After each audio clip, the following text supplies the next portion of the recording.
Godspeed, John Glenn. May the Weewin be with you. Good Lord, ride all the way.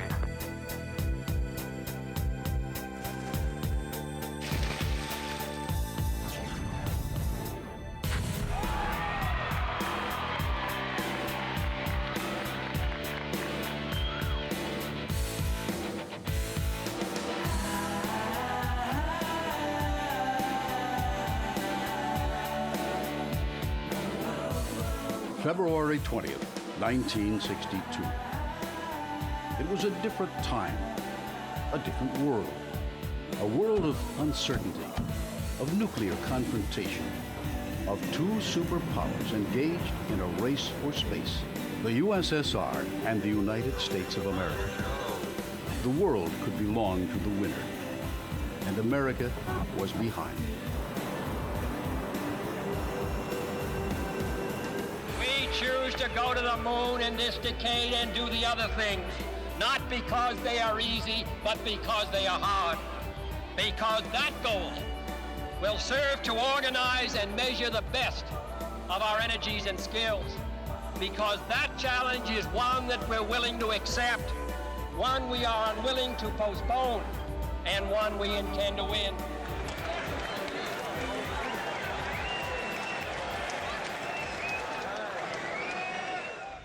On April 12, 1961, Russia's Yuri Gagarin became the first human in space with a one-orbit flight. Now, astronaut John Glenn was preparing to become the first American to orbit the Earth. That man had paid his flying dues many times over, as a Marine pilot in World War II and the Korean War. Then as a test pilot who set a new transcontinental speed record from Los Angeles to New York. Soon after, he was chosen as one of the original 7 Mercury astronauts. But this would be the ride of his life. 17,544 miles per hour, circling the Earth as high as 162 miles. 2 of his Mercury colleagues, Alan Shepard and Gus Grissom, had paved the way, testing the equipment with suborbital space flights. Now, it was his turn. The world watched and listened. But Glenn and the launch crew were oblivious to everything except the job ahead. Transport Glenn safely to Launch Complex 14. Astronaut John Glenn. Well, that's coming out of the hangar, and I remember my thoughts then were that this can't be real, because that was the 11th scheduled date for the flight, and this was actually the 4th time I had actually suited up. And 3 previous times, been down, once it was canceled on the way to the pad, and the 2 other times I was actually up on it once for almost 6 hours, getting ready to run, and they canceled the flight. And so after having it canceled that many times, it was almost disbelief coming out of the hangar and heading down to the pad. At the pad, the elevator to the top, along with some of the launch crew he knew so well. Back in those days, there weren't that many people involved like there are now. And you personally knew a very high percentage of the engineers that you'd worked with down there at the Cape, and the people you'd worked with all through training. And Bill Douglas, the flight surgeon, is getting on the elevator there with us, and Deke Slayton, and we worked very closely together. And so this was something, and as you saw these people, I either waved to them or said something to them when you're on the way out to the launch pad, and it was really a big team. Now, place Glenn snugly into Mercury Spacecraft 13, vehicle number 109D, he would call it, and the world would soon come to know it, as Friendship 7. The pad director would be the last person to tuck Glenn in. Pad director was his official title. Gunnar Wendt he was Pad Fuhrer, we called him. He'd been in Germany and during World War II, as a matter of fact, and then came to this country, and he was great. He ran the pad launch crew out on the gantry in the White Room. At T-minus 90 minutes, the hatch was closed. John Glenn and Friendship 7 sat atop a man-rated intercontinental ballistic missile called Atlas, 250,000 pounds of rocket with a thrust equal to 3.5 million horsepower, modified to carry a 168-pound man into space. The whole Atlas is sort of a steel balloon. It was not a very rigid structure. It looks very solid there, but actually if you took pressure off the inside of that big tank, it would collapse. It would fall down like a big steel balloon. Atlas begins to take on a life of its own, squealing with the sound of liquid oxygen and kerosene, fuel it will consume from its belly on a 5-minute and 1-second trip to put Friendship 7 into outer space. One man, alone, in a tiny capsule, waiting to break the bonds of Earth.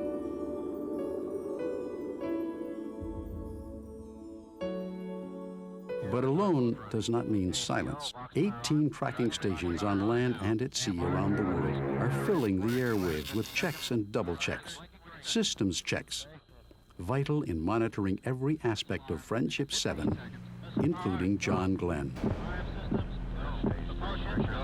Nearly 2,000 items of information received by telemetry every second from Friendship 7 throughout the flight. In the blockhouse and in Mercury Control, his ground-based co-pilots, the people he is trained with, people he knows, and whom he trusts to make the decisions that could mean the difference between life and death. The countdown continues to a critical checkpoint. I couldn't believe we were really going to go that day because we canceled so many times before that and then when it really gets tight is when you get down to, I think it was the 18 seconds is where it goes on automatic countdown. And all the systems were go at that, up to that point. And you always kept thinking, well, something's going to happen, the weather or something or other is going to foul this up. But when you got to 18, then that was it. It goes on automatic, and unless somebody then pushes the red button and stops it, you're going to go at that point. But this one was for real. 57 seconds, stand by to start. ETI on my mark. Roger. 3, 2, 1, mark. Roger, ETI is started.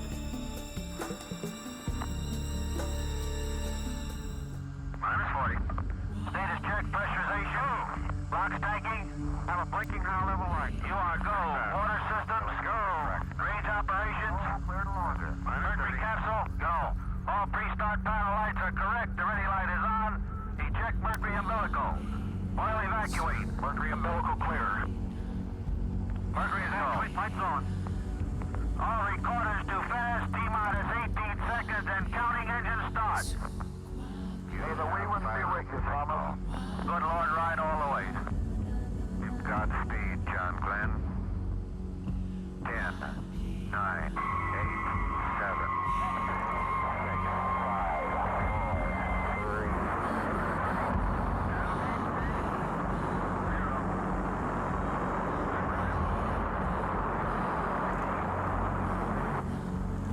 Roger, backup clock is started.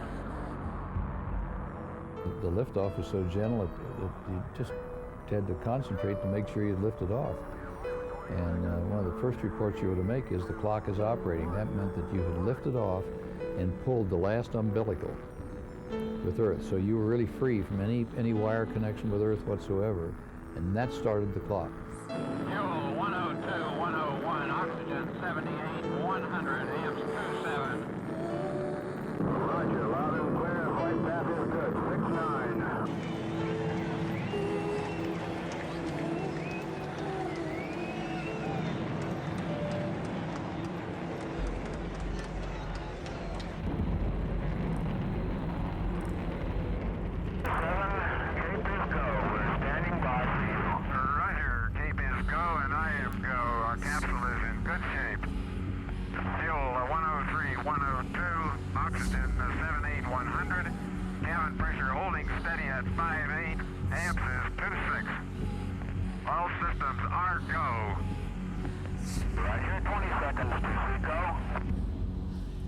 SECO, Sustainer Engine Cutoff, and Orbital Insertion.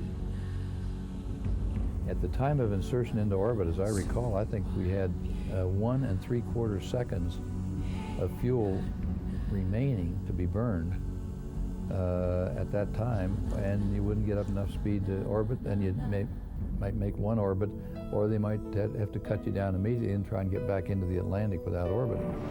SECO. Bifurcates fired, okay.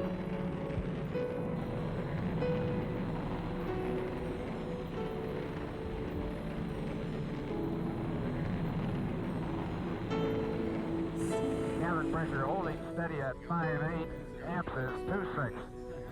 Roger, 0G, and I feel fine. Capsule is turning around. Oh, that view is tremendous. John Glenn is in orbit, and the view is tremendous. It's a theme that will run throughout most of his mission. Roger, 7. You have a go, at least 7 orbits. Roger, understand go for at least 7 orbits. Friendship 7, Bermuda has you. Roger, Bermuda, stand by. This is Friendship 7, fuel 103, 101, oxygen 78 to 100. This is very comfortable at 0G. I have nothing but very fine feeling. It just feels very normal and very good. Roger, Friendship 7. How does he look, Bermuda? Looks real good, Cape. Surgeon reports everything okay, all systems okay. Good voice contact both ways. Roger. Friendship 7, anything to report on control system checks? Not yet. Everything appears to be going okay. I'm now on the yaw part of the check. Going off right on schedule. Very good, very good. So far is excellent. Very good. No problems at all so far on control. Roger. Friendship 7, this is Bermuda. You're cutting out on UHF. If you read, go to HF. Roger, going. Friendship 7, Bermuda Capcom on HF.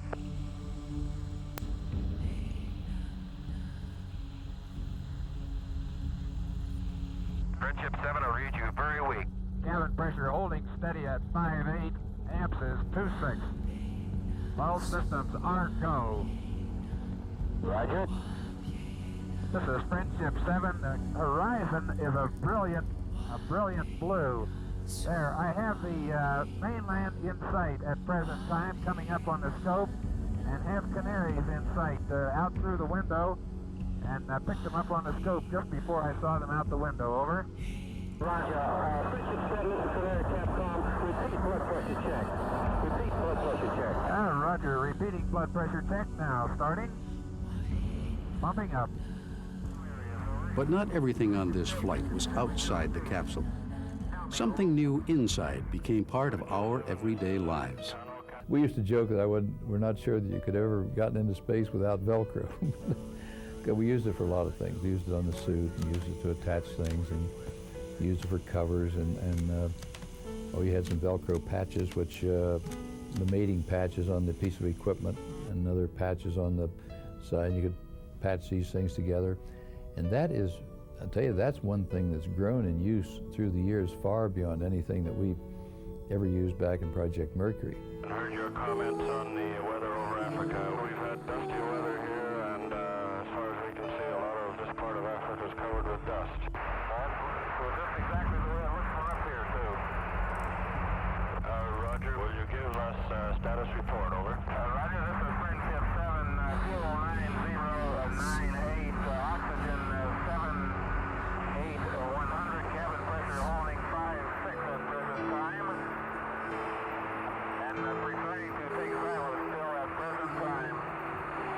Roger, do you want to stand by for a retro sequence time area? There was also a lighter side during the flight. I was at the rocket launch in the Cape Canaveral. I was there when they took that mouse and they put the mouse inside the nose cone, and then they closed the door on that little mouse. Bill Dana was a comedian. One of his little skits was that he talks about they've been sending up animals, and he thought it was too bad that they, in one of these things, they had sent up the little mouse, as he talked about it. And that was sort of a joke among the astronauts about we were going to be the little mouse. Well, I got up on this orbital flight, finally got up, and I reached over, and I'm getting ready to go to work. So I reached over, pulled this little Velcro flap off of the where the cameras and things were, ready to get them out. And I pulled that thing up, and here come floating up out of there came a little gray mouse with pink ears and a tail about that long, so it didn't get away. And that tail was tied down in the kit there, of course. I knew I'd done that because Al Shepard used to talk about the little mouse.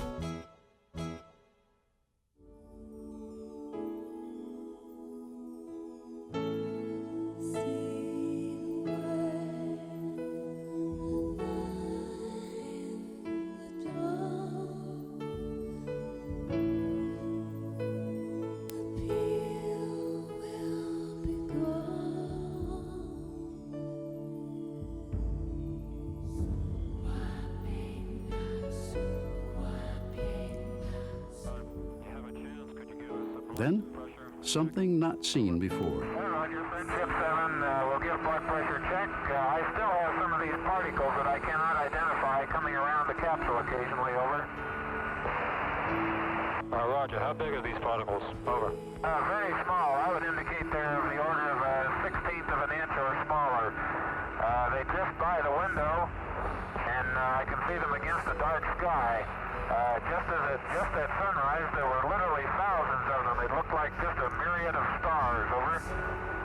That's one that was a real surprise. No one had, we had thought of most everything that might happen up there, but and that came as a bit of a shock because at the first sunrise, just as the sun was coming to the spacecraft, to Friendship 7, I glanced out the window, which is up over my head like this, and there were like millions of these things, and they weren't, just going by very, very slowly, and I was drifting through them very slowly, but they had the color and luminosity of just like a firefly on a summer night, except you could turn it on and just leave that glowing quality on.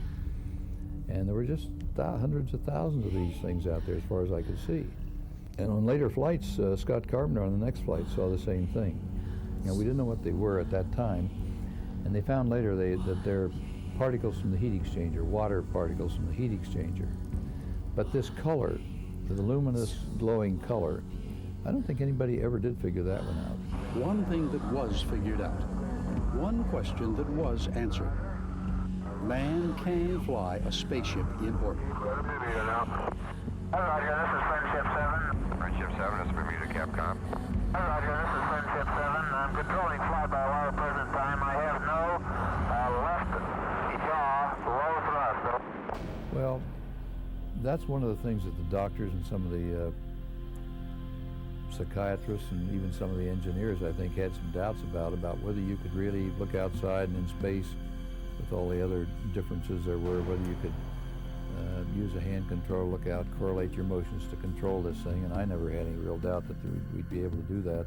I don't think any of the other astronauts did either, but they had set up a procedure right after we launched up there, right after I was in orbit, to go ahead and check out each one of these systems in roll, pitch, and yaw, and then to combine the actions in roll and pitch and yaw, and then finally go to full three-axis control. Some of that was, we did the check right after launch and right into orbit, but then the more extensive check a little bit later on had to be curtailed because one of the little thrusters malfunctioned, and that took away all the options at that point. So you could either fly manually and control it, which I did and was easy to do, or we're going to have to come back in. All concerns that humans would be unable to manually control a spacecraft were laid to rest with Friendship 7. Rest was not the word, however, for the residents of two Australian towns. They were preparing a special greeting for John Glenn. Roger, Friendship 7, we share Capcom. LA, over. Roger, how you doing, Gordo? We're doing real fine up here. Everything is going very well, over. Very good, John. You sound good. Roger. That was sure a short day. Time passes rapidly, huh? Yes, sir. Right. Shortly, you may observe some lights down there. You want to take a check on them out to your right, over? Roger. I'm all set to see if I can't get them in sight. Roger. Any symptoms of vertigo or nausea at all, over? Negative. No symptoms whatsoever. I feel fine, over. Good show. Roger. I do have lights in sight on the ground, over. Roger, understand. They're just off to your right there. That's affirmative. Just to my right, I can see a big pattern of light, apparently right on the coast. I can see the outline of a town and a very bright light just to the south of it. Rockingham, you're saying that. Roger, the lights show up very well, and I'll thank everybody for turning them on, will you? The people of Perth, and I hadn't been aware of this until just before the flight, the people of Perth, when they found out that the orbital track was going to come almost right over Perth, Australia, they decided they would turn on all the lights. And it got to be a big civic thing, big to see whether you could be seen from space. And they turned on all the porch lights and all the street lights. They lit oil fires out on the edge of town. But they told me about the lights of Perth to look for them, and I could see them very clearly. There was yet another surprise for John Glenn, this one created by an unseen hand. Ever since I was a kid, I've sort of been, I've mentally collected sunsets and sunrises that were particularly beautiful. I've always felt rather sorry for people who go in and look at a Rembrandt painting or a great Van Gogh or some great work of art and then come out and don't even look at a sunset or a sunrise, because they're one of the most beautiful things in all of nature, I think. And to be up there and see a sunset or a sunrise like this was something that was because it's so different in space. First, it occurs so rapidly. At this, you're going almost 18 times the rotational speed of the Earth. So it means your sunset or sunrise is occurring at about 18 times its normal speed. So it's very rapid when it's going up and down. And so that's one of the first things. And the other thing is that just when the light is coming through the atmosphere acts like a prism. And so you see not only the golds and oranges and yellows that you see here on Earth in a sunrise, but you see all the colors right across the spectrum, sort of with that same glowing intensity that you see here on Earth. Scott Carpenter described it once. It's like looking into a campfire, that you see that golden glow that has a reaction that's unique to the human eye. And you see the reds, orange, yellows, green, blue, indigo, and violet right across the whole spectrum. You see all the colors for a few seconds with that same kind of luminous intensity. It's very, very spectacular. Roger, Friendship 7. Let's go ahead with this 30-minute report, please, starting with the fuse panel positions. Over. Roger, this is 30-minute report coming up. Have gone through head movements and get no effect from that. Have gone through the reach test and I have no problem with that at all. My orientation is good, vision is clear. My moving target, looking at a light spot back and forth, causes no ill effects whatsoever. Running the light test at present time. And all Friendship 7 appeared to be a textbook flight until... Okay, this is Friendship 7 to me. Roger, Friendship 7, Boucher, Capcom. Will you confirm that your landing bag switch is in the off position, over? That is affirmative. Landing bag switch is in the center off position. Roger, you haven't had any banging noises or anything of this type at higher rates? Negative. Roger, they wanted this answer. The first hint of what could be a serious problem. Indicator light suggesting the heat shield may be loose. If so, Friendship 7 could burn up like a meteorite when it entered the Earth's atmosphere. Well, it wasn't, except what they were doing was talking about switch settings and asking questions, did I hear any bumping, or things like that. Well, that could only mean one thing, and I knew that, except nobody would really just come out and say it. Friendship 7, this is California Comtech. California Comtech, do you read? Over. Hello, California Comtech, Friendship 7, loud and clear, how me? Roger, Friendship 7, this is California Capcom. Where's your loud and clear, John? Roger, receiving you much better now, Wally. Very good. John, the Arrowheads are real happy with you. You look real good up there. All right, fine. Glad everything's working out. I feel real good, Wally. No problems at all. Good show. We're real pleased to let you goodbye this time. We'll see you next time around. Then the decision from Capcom. California, this is Cape Flight. Go ahead, Cape Flight. We'd like to leave the package on at least through Texas. So tell him to keep his retro jettison switch off. John, leave your retro pack on through your pass over Texas. 20 seconds. The reason was that there had been two telemetry signals, radio signals, had gone down to stations on the ground at two different stations. The infamous segment 51, they called it, that indicated that the latches that held the heat shield on had already pulled. And that meant that if that did happen, when they fired the retro pack to slow down and start coming back in, normally that retro pack, which sits right in the middle of the heat shield, is held onto the spacecraft by three metal straps. If that was really loose, and you let the retro pack go, then the heat shield is going to be out there sort of banging around all by itself out there. And if that was the case, you wouldn't have the heat protection you needed coming back in. You'd burn up.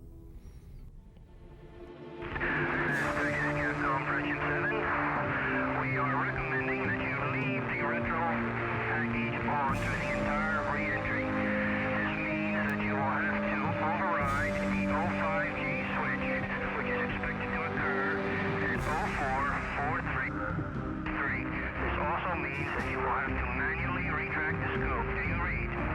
This is Friendship 7. What is the reason for this? Do you have any reason? Over. Not at this time. This is the judgment of Cape Flight. Roger. Say again your instructions, please. Over. We are recommending that the retro package not, I say again, not be jettisoned. This means that you will have to override the 05G switch, which is expected to occur at 044353. This is approximately 4.5 minutes from now. This also means that you will have to retract the scope manually. Understand, I will have to make a manual 05G entry when it occurs and bring the scope in manually. Is that affirmed? That is affirmative. Friendship 7. Roger. Roger, this is Friendship 7, fuel 9098, oxygen 78, 100, cabin pressure holding 5, 6 at present time. That you will have to override the 05. Then, just moments before retrofire, this word from Cape Flight. We're not sure whether or not your landing bag is deployed. We feel it's far safer to re-enter with the retro package on. We see no difficulty at this time in that type of re-entry. Over. Roger. Understand. Time to fire the retro. 5, 4, 3, 2, 1, fire. Roger. Retros are firing. Roger, baby. Are they ever? It feels like I'm going back toward Hawaii. Don't do that. You want to go on the East Coast. Roger. Fire retro light is green. Roger.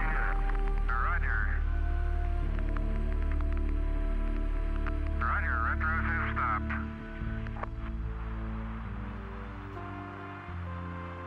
Amen. 7, this is Cape transmitting. Friendship 7, this is Cape. Do you read?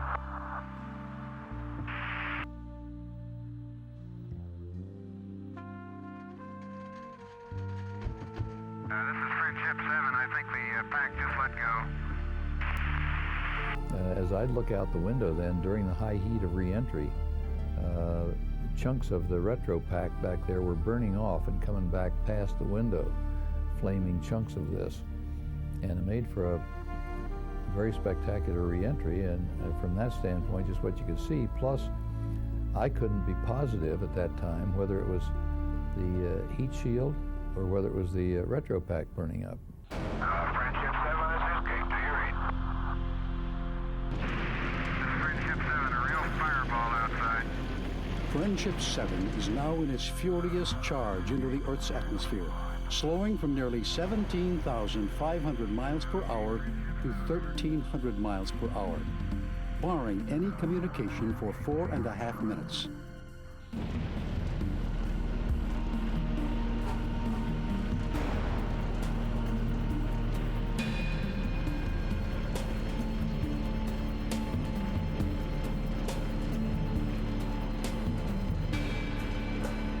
The world held its breath, not knowing if John Glenn was coming home or incinerating in the fiery heat of re-entry. And what was John Glenn feeling? Well, you have about 4.5 minutes coming back in where where you don't have a radio signal, you don't have power enough. Our radios were battery powered, and they didn't have enough power to get out through this ionized layer around the spacecraft for a period of about 4.5 minutes during re-entry. And so you couldn't really be certain. Well, there wasn't anything they could do about it in the ground anyway. So the loss of signal didn't make any difference. I didn't want anybody talking to me during re-entry anyway, in particular.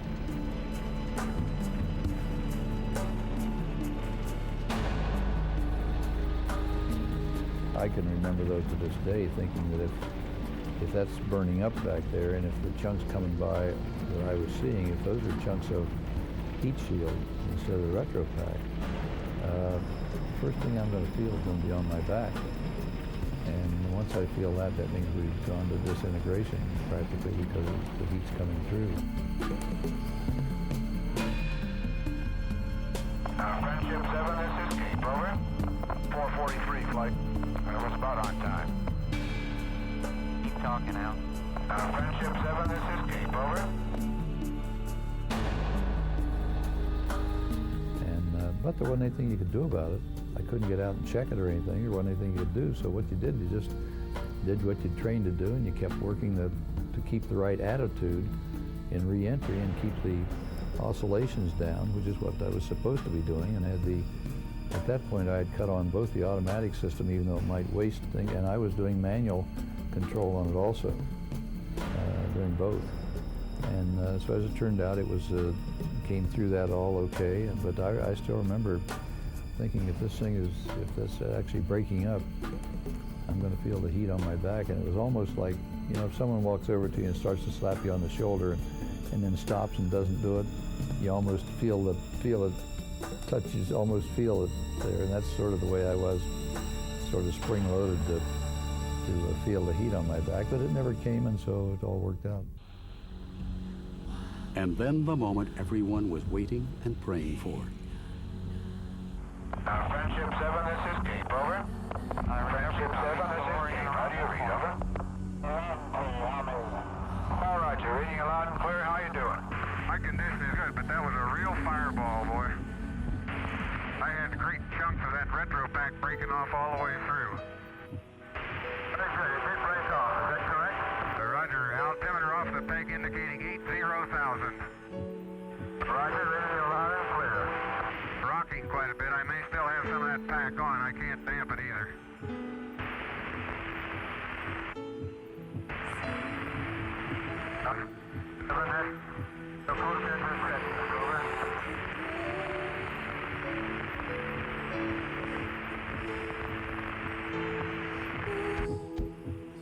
Friendship 7, going to drogue early. It's a rocky first run. Drogue came out. Drogue is out. Roger, drogue came out at 30,000 in about a 90-degree yaw. Roger, is the drogue holding off? You're really waiting for that drogue chute to come out, because that's the final series of things getting down close to Earth. And at that point, you're falling. Well, you've been supersonic, and about 27,000 you go subsonic, but you're still falling straight toward Earth, and you don't have very far to go. And you're going just almost sonic speed straight down. And so you just have a few seconds in there for each one of these things to occur on the sequence. And the drogue chute comes out, you come on down about 10,000 feet, then that activates, the main chute comes out. And once the main chute came out, that was real elation at that point. Main chute is on green, chute is out in reef condition at 10,800 feet and beautiful chute. Chute looks good. On O2 emergency, and the chute looks very good. Rate of descent has gone to about 42 feet per second. The chute looks very good.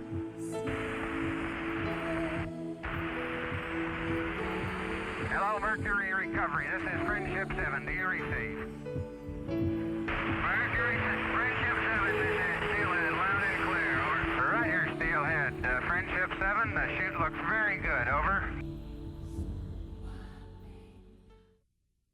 Steelhead, the destroyer Noah, sailing full speed ahead to recover John Glenn and Friendship 7, 700 miles south and east of Florida in the Atlantic Ocean.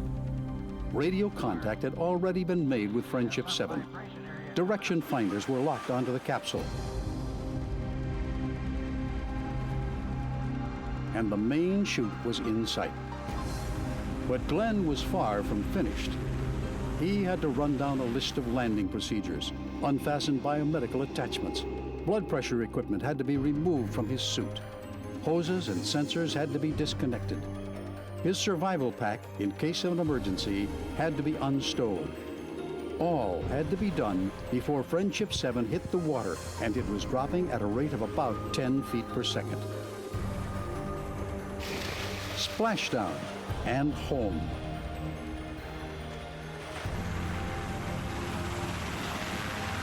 The destroyer Noah, 1,000 yards away and closing carefully.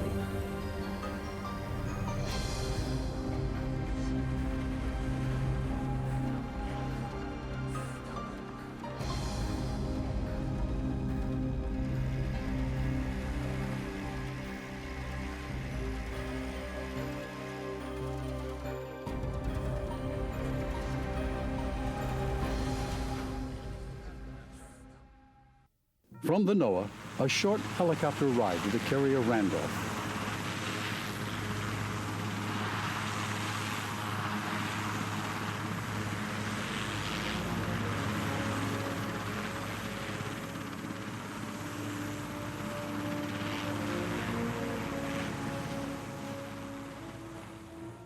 And he saw sunset number 4 on this historic day for John Glenn and America.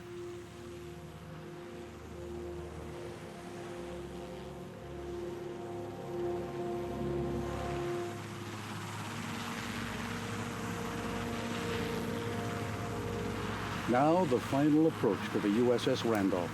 Seamen and officers lining every rail, waiting for a glimpse of this new American hero who just brought the United States back into the race for space. He was on the Randolph only long enough to greet the crew and NASA representatives.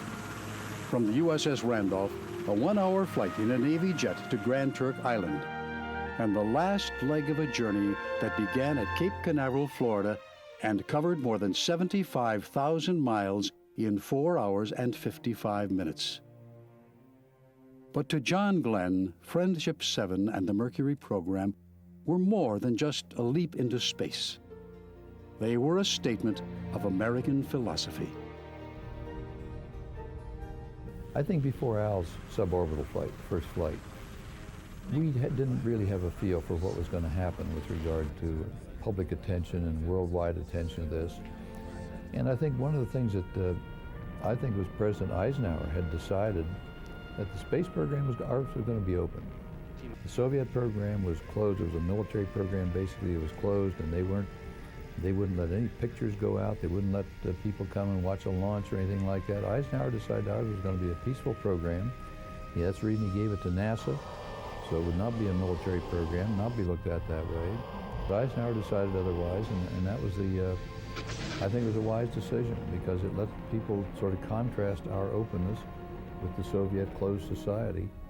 And so people sort of emoted along with this. And I don't think any of us had a feel for this until after Al Shepard's flight. We got a little hint of it. We came to Washington, and they had a parade from the White House over to the up to Capitol Hill, and just people lined the streets and people crying and waving flags, and just a real emotional type situation. There'd been such a buildup, my flight to the orbital flight. It'd been on again, off again, been scheduled 11 times. I've been up on it before, and then it was like Hollywood, the lights and all the. So I think that sort of built up the elation that people felt right along with us. But I think Eisenhower's decision to make this an open program was a very wise one. I think that caught on to people around the world beyond anything we anticipated at the time. We were shocked at the attention, sort of. It just sort of rolled over you. It was so thunderous. John Glenn is now retired after 24 years in the U.S. Senate. But one co-pilot has remained at his side, his first and only wife, Annie. She recalls the day of the launch. My mother and dad were there, and our next door neighbors were there with me, and with Lynn and Dave and me, and our minister was there. And it was very, very, very quiet. I could tell that our daughter was sitting right behind me, and I could tell that she was just almost ready to cry. And so I just sort of put my hand back on her leg, and I think I needed that too. There was nothing I could do at that time, and you just that things are going to go fine.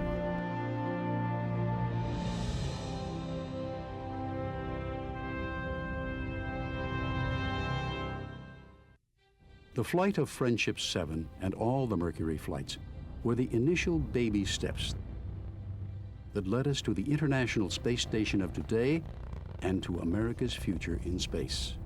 When I was in the Senate, I would have gotten more money for the space program. I'm not so gung-ho for space. I think you ought to have unlimited budgets or anything like that. Like some of the people have called for things that would just be really, truly mind-bogglingly expensive. And I don't think we're prepared to do that. But I do think we should have a steady program. There's one thing you learn in research, it is that you can't just turn it on, turn it off, turn it on, turn it off.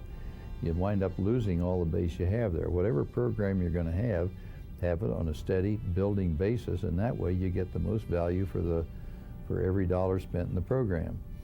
And that's we've tended to go up too much up and down in our budgeting for the program. I find it difficult to think now that here we are, we've spent tens upon tens of billions of dollars to put up an International Space Station. We have 16 nations working together, some former adversaries.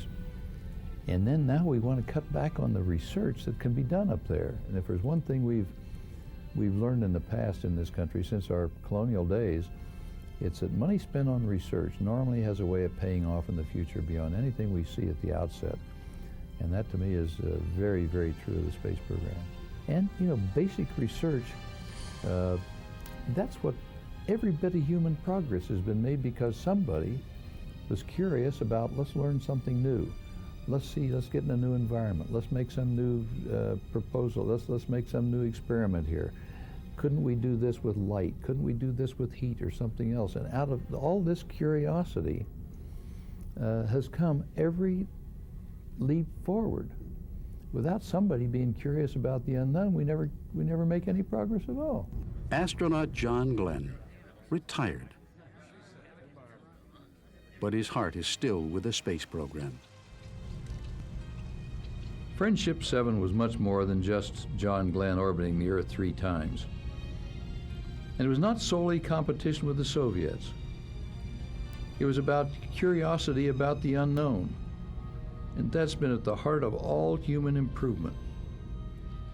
We've led the world in that kind of curiosity.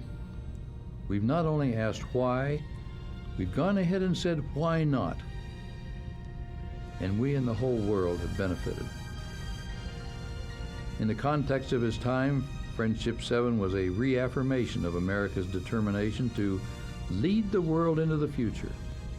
A future full of hope and promise, of unity of purpose, for the good of all mankind. Thousands and thousands of Americans worked on the Mercury program, and they were with me in spirit on the entire flight of Friendship 7, as they have been on every flight. Without their selfless dedication, there would have been no space flight before or after mine. We would not have landed on the moon. There would be no International Space Station. They are the unsung heroes of America's space program, and I feel very privileged to have worked with such a great team. You, and so many others like you, are what make America the greatest country in the world. John Glenn never again flew in the Mercury, Gemini, or Apollo space programs. It was a decision made by President Kennedy. Glenn was now an American hero. But in 1998, Senator Glenn became the oldest human to return to space. STS-95, Discovery. It showed that physical condition is more important in spaceflight than age. And Scott Carpenter was there once again to say, Godspeed, John Glenn.